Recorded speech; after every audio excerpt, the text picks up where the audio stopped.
get a very sturdy case, plastic, it's quite strong, it's locking, and it's quite a chunk, the rifle, it's quite a bit of weight to it. So open it up. Okay. So, like any new rifle nowadays, you don't get any pellets with it. I tend to use the R10 match pellets. These are the 4.5mm ones. There you go, and I find them pretty consistent. I do use them in my pistol, they are quite a consistent pellet. And these are the 8.2 grain or 0.53 grams. You get a box of goodies with the rifle, little bits of tools, etc. There's a little tool there for depressurising your cylinder, various Allen keys and seals, and other bits of tools. You don't get this piece, that's what I've put together so I can just put that on the end of my cylinder and use the quick fill at the gun club where I go. The other thing that isn't standard on this is the sight itself. I swapped it because the one that you get with it is very, very basic. I'll show you that. So it's a little tiny peep sight and that's it. It's just a very, very basic thing indeed. So I spent around £200, I think. I'll get the exact price. From Edinkelly, I bought a different sight. The Anschutz combination 9781 it is, £133 plus a blinder as well, which I'll show you in a moment. Okay. It was a worthwhile upgrade because the sight that's on it now has got coloured filters and it's got an iris. So, the gun. Okay, it's ambidextrous. It's an ambidextrous stock. It's wood, a laminate. Okay, it's got a trigger which has got many, many adjustments on it. Okay, if I had one gripe about the gun, I've got quite big hands, but there's not a lot of room there. I'd like the trigger further forward and it's not. It's okay, but it just means when I've got my finger on the trigger, it's using the middle pad of my finger rather than the end of my finger where it's comfortable. That's just personal preference probably. So there it is there, 9015 Club. Okay, so this is the sight that I've put on. Okay, it's not a magnified one, you're not allowed to use that for competition. It's got coloured filters. Now, as you get older, or depending on your eyesight, different colours you'll focus on better. So it's got coloured filters in there, and it's also got an iris, which if you've used an iris before, it closes down the sight, which brings front to back more in focus. Okay. The actual post that the sight sits on, it's got adjustment for windage and elevation. Okay, these can be quite expensive. This whole setup here isn't cheap. You see people who spend many, many hundreds of pounds on these. It's absolutely fine. I didn't need to change that. It's just this piece. Now, what I've also put on there is a lens. That's to my prescription. So just a little lens holder, the lens on there. And as I just mentioned then, from Edinkelly I got the sight and I got the little blinder which just swings out just for your non-shooting eye, just to cover it. Okay, that seems to work quite well for me. Okay, the gun is well adjustable. There's a piece of wood here that rises up and down, that's the cheek piece. Okay, simple enough adjustments, there's just an Allen key goes in that hole there. And then you've got the butt plate itself. This can move up and down, this moves in and out, you can angle it. Again, fairly simple just by undoing these two nuts here and screwing things in and out. And then there's a piece there, you undo that and this will slide up and down. So you make it how you like it.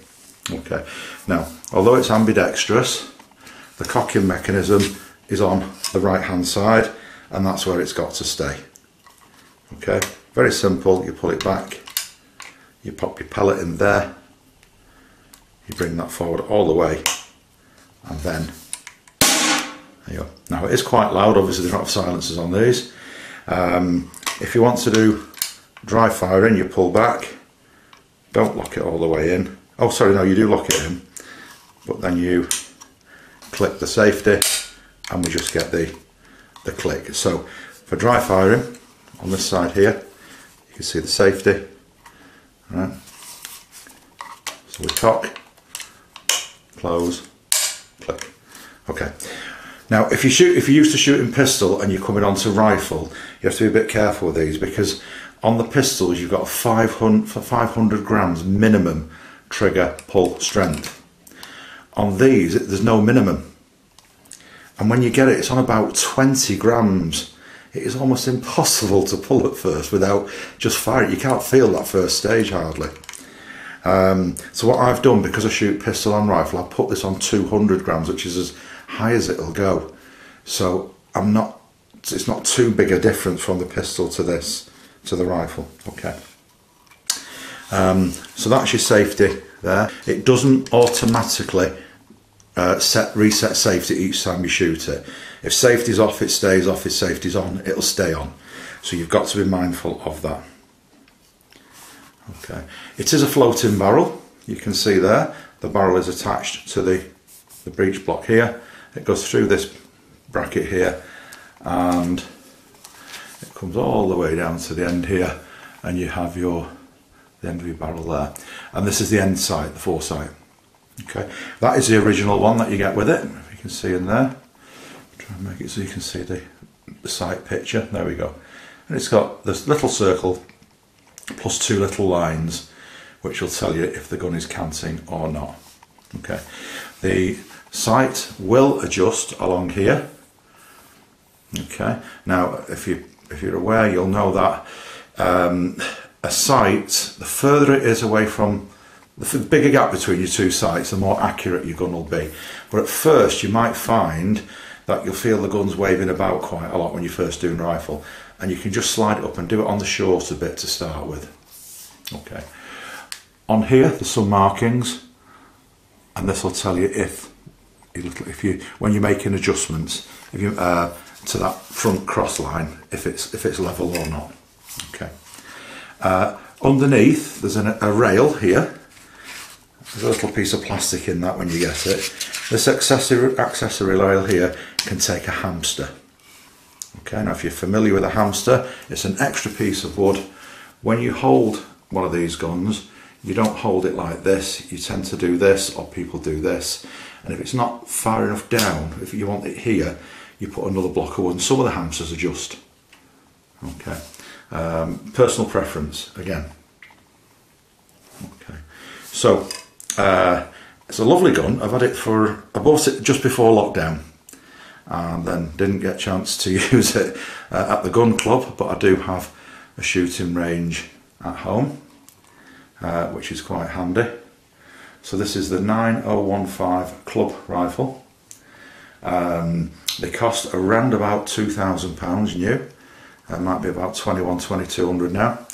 I bought this one from Solware in the Midlands, in Tamworth. I could have got it slightly cheaper, but Solware do tend to have very, very good after-sales service. When I bought it, the little plastic box that had the tools in it had a crack in it. They immediately sent me a new one. I've had a gun from there before where there was a slight fault with it, and the first thing they say is, bring it in, we'll give you your money back. So I can't fault Solware. Price wise, they're pretty good generally, and when you go to the shop they don't mind you. You walk in the shop, you'll probably get a cup of tea, and you might even get a bourbon biscuit if you're lucky. They're really nice people, but you go in the shop and they're not there mithering you. Okay, so that's the Anschutz, according to the internet, is how you pronounce it. Anschutz 9015 Club. Anschutz really were the leader in target rifles for many years. I'm not sure if they were the first recoil-free target rifle. And now I believe they're working with Steyr, who make obviously some of the best pistols you can get. Again, personal preference. So that's the 9015 Club. You could spend £2,000 more and get one with an aluminium stock. I really don't think that's necessary. Now, what I'd like you to do, if you like this video, you can have a look through some of my others. I've got quite a few videos on my channel, some with all different subjects covered.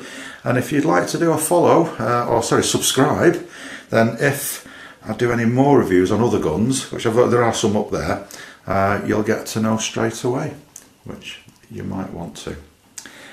So, thanks for watching. I do hope you enjoyed this. If there's any questions you've got, you can ask. I can't give you any fantastic advice on how to shoot these accurately and perfectly because I'm just not good enough out with it. It is a fantastic and very addictive and moreish thing to get into. And I'll probably see you in the Dorset League if you want to have a go at that, if you think you can do it.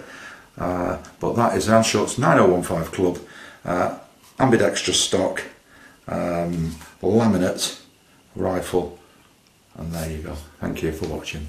Okay, just one more point I forgot to mention. To recharge the gun, it runs on 200 bar. There's the gauge on the end there, and you literally just turn the barrel, the cylinder, just spin it out.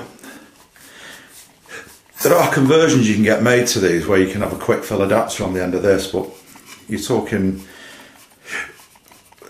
good money to have that done. Get used to the rifle first if you really want that doing, then do it. So you take that off, you screw on your adapter on there, and you fill it up. Now I did mislead you a little bit. The in the box, the probe that I showed you, there you go. You get this end part here, which will screw into a normal dive bottle. So you put that in there,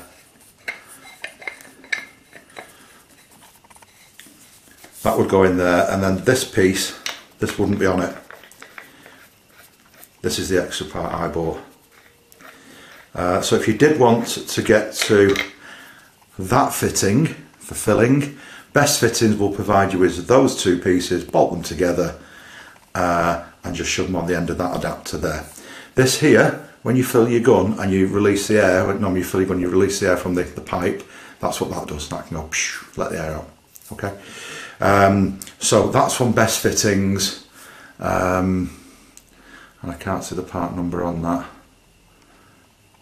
Oh yeah, I can. 03M1 FM03, and also it's got the little fill adapter probe there. They'll know what it is anyway. If you tell me it's going from,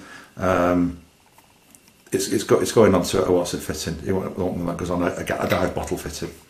Okay, so I hope that makes sense. If not, like I say, Best Fittings, I just phoned them up, told them what I had, what I needed to go on to, and they advised me on the bits you need. So that is the bottle. Like I say, it's marked up 200 bar. Seems very accurate, the cylinder on it, and it's got quite a good shot count.